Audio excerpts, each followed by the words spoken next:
com dos gotes d'aigua, ni com espigues de blat.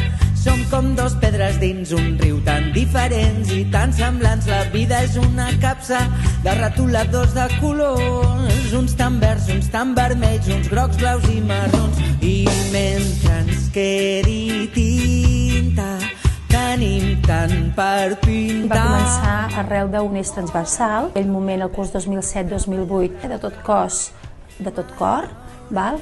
I en aquest eix transversal, que era un treball que feia tota l'escola durant 2 setmanes, des de P3 fins a 6è, un eix transversal, llavors doncs, ens va semblar oportú convidar també alumnes de l'Escola Àuria per tal de que els nostres alumnes poguessin veure que hi ha altres escoles amb altres nens, amb altres característiques i que per tant podíem compartir una activitat, i així ho vam fer. I bueno, ja portem 9 anys que això s'ha anat repetint. Comença a tenir sentit, tots tenim les nostres coses. La veritat és que és increïble sentir a les Tanits parlar després amb converses, després d'una sessió amb elles. Vull dir, treuen temes que serien impensables si no hi hagués aquest punt de trobada. A més, veus reaccions de nens que no t'ho imagines.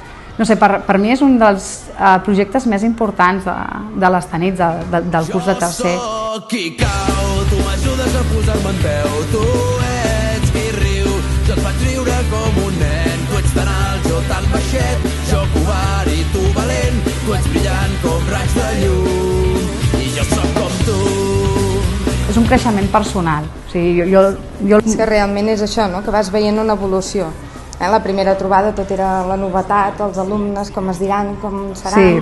I a la segona trobada, doncs, bueno, ja sabem que aquell nen potser té dificultats amb això, doncs les Tanits anaven i l'ajudaven, o agafaven de la mà, o tenim una foto a la classe que l'anem mirant constantment, veiem els noms, vull dir que els anem recordant, no? De les experiències, al cap d'uns dies fent memòria.